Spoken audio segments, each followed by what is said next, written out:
అయ్యా నేను ఈరోజు చెప్తున్నా, మన మిత్రులు వినయ్ కుమార్ గారు ఒక మాట చెప్పారు, వీలైతే గతంలో లెక్కలు ఏవైతున్నాయో అఫీషియల్గా మీరు ఒకసారి లిస్ట్ చేయాలి. గతంలో చంద్రశేఖరరావు ఇచ్చిన లెక్క ప్రకారం 51% బీసీలు, 21 మీరు నోట్ చేసుకోండి అందరు, 51% బీసీలు చంద్రశేఖరరావు ఇచ్చిన లెక్క, 21% ఓసీలు, 18% ఎస్సీలు, 10% ఎస్టీలు, 51, 21, 72, 18 ఎస్సీలు 90, 10 ఎస్టీలు 100%. 4 కేటగిరీల కింద చంద్రశేఖరరావు గారు ఇచ్చిన లెక్క.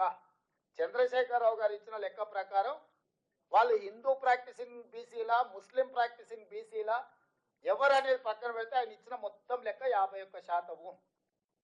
ఇవాళ మనం ఇచ్చిన లెక్క నేను చెప్పదలుచుకున్నా, ఏది 3,54,77,554 మందిలా ఎస్సీలు 17.43%, ఎస్టీలు 10.45%, బీసీ హిందూ ప్రాక్టీసింగ్ వాళ్ళు అంటే 46.25%, అదేవిధంగా బీసీ ముస్లిం ప్రాక్టీసింగ్ వాళ్ళు 10.08%. ఈ రెండు కలిపితే మనకు 56.33%. నేను ఇప్పుడు మా మిత్రులను అడుగుతున్నా, 51% ఎక్కువనా 56.33% ఎక్కువనా? మిత్రులారా మీరు చెప్పండి, బీసీల లెక్క తగ్గిందా పెరిగిందా? మరి 5-6% దాదాపుగా పెరిగితే ఈరోజు ఎవడో వస్తాడు బీసీల లెక్కలు తగ్గించాడు రేవంత్ రెడ్డి, బీసీల లెక్కలు తగ్గించిండు అంటాడు. చంద్రశేఖరరావు 21% ఓసీలు ఇచ్చాడు. నేను ఇచ్చిన లెక్కల్లో 15.79 ఓసీల లెక్క. ఓసీలు చంద్రశేఖరరావు 21% ఇస్తే రేవంత్ రెడ్డి 15.79% ఇచ్చాడు. ఓసీల లెక్క తగ్గిందా పెరిగిందా? మరి ఓసీల లెక్క తగ్గింది, సేమ్ అది బీసీలలో పెరిగింది. ఇవాళ 5 కేటగిరీల కింద నేను ఇచ్చిన SC, ST, BC, minority, OC. KCR 4 కేటగిరీలు ఇచ్చి 4 కేటగిరీలలో బీసీ, ఓసీ, ఎస్సీ, ఎస్టీ 51% బీసీలు ఇచ్చిండు, 21% ఓసీలు ఇచ్చిండు, 18% ఎస్సీలు ఇచ్చిండు, 10% ఎస్టీలు ఇచ్చిండు. 4 కేటగిరీల కింద చంద్రశేఖరరావు లెక్కలు ఇచ్చిండు. ఇందులో మైనారిటీ కేటగిరీ ఎక్కడుందో మీరు చెప్పండి. ఇవాళ మనం ఇచ్చింది 5 కేటగిరీలు ఇచ్చినాం. 5 కేటగిరీలలో BC, OC, SC, ST, minority. మైనారిటీస్లలో ముస్లిం, హిందూ ప్రాక్టీసింగ్ వాళ్ళు ఉన్నారు, ముస్లిం ప్రాక్టీసింగ్ వాళ్ళు ఉన్నారు, ముస్లింలలో బీసీ ప్రాక్టీసింగ్ వాళ్ళు కూడా ఉన్నారు. ఇవాళ తుర్క చాకలి అని ఉన్నారు, తుర్క మంగలి అని ఉన్నారు, దూదేకుల అని ఉన్నారు.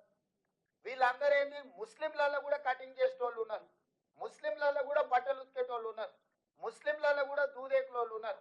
నరేంద్ర మోడీ గారు, ఇది ఒక్కసారి నరేంద్ర మోడీ గారు గతంలో ఆయన చెప్పింది చూపిస్తా. గుజరాత్ నే ముఖ్యమంత్రి ఉన్నప్పుడు 70 ముస్లిం కులాలను నేను బీసీలలో చేసిన, బీసీలకు కూడా ఇచ్చిన, నేను ప్రచారం చేసుకోలేదని 2022లో నరేంద్ర మోడీ గారు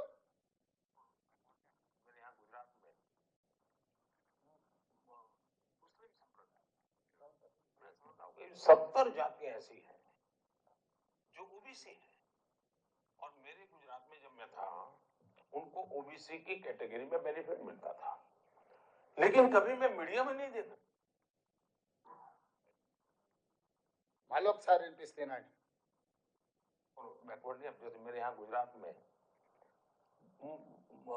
मुस्लिम संप्रदाय में मैं समझता हूँ कि 70 जातियां ऐसी हैं जो ओबीसी है, और मेरे गुजरात में जब मैं था उनको ओबीसी की कैटेगरी में बेनिफिट मिलता था, लेकिन कभी मैं मीडिया में नहीं देखा.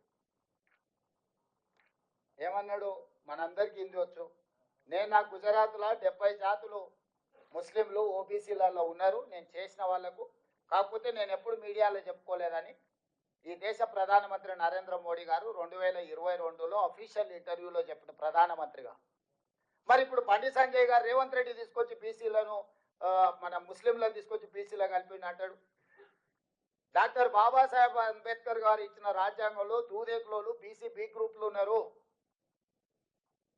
ఎస్సీలు క్రిస్టియన్ గా కన్వర్ట్ అయితే బీసీ సి గ్రూప్లు ఉన్నారు, ఎస్సీలు కూడా.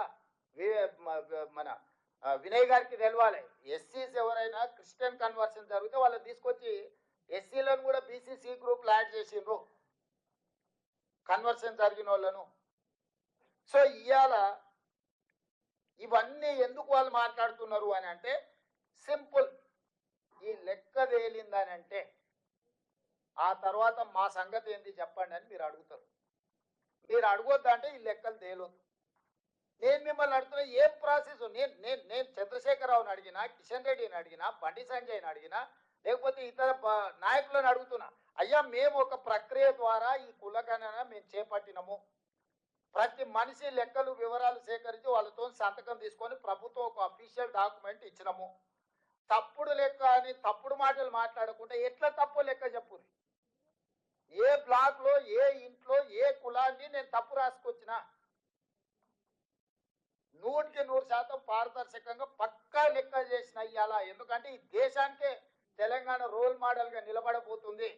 ఇవాళ ఇన్నేళ్ళైనా మండల్ కమిషన్ ని ఆయన ఎప్పుడో బీహార్ కు ముఖ్యమంత్రి ఉండే, ఆనాడు 79లో మండల్ కమిషన్ ఈ రోజు ఆయన పేరు మండల్ కమిషన్ అంటే ఒక వ్యక్తి పేరు. ఎందుకు ఈ రోజు వరకు మీరు మనందరం ఎవ్వరం మాట్లాడినా మండల్ కమిషన్ మండల్ పేరు తీసుకుంటున్నాం అంటే చరిత్రలో నిలిచిపోయే ఒక గొప్ప చారిత్రాత్మక సాహసోపేతమైన నిర్ణయము. ఈ రోజు రాహుల్ గాంధీ ఆదేశాల మేరకు మీరందరూ ఎన్నిక చేసి మీరందరూ అవకాశం ఇచ్చారు తెలంగాణ రాష్ట్రానికి. నేను ముఖ్యమంత్రి అయినా, తెలంగాణ రాష్ట్రానికి ముఖ్యమంత్రి అవడం అనేది ఆషామాషి విషయం కాదు.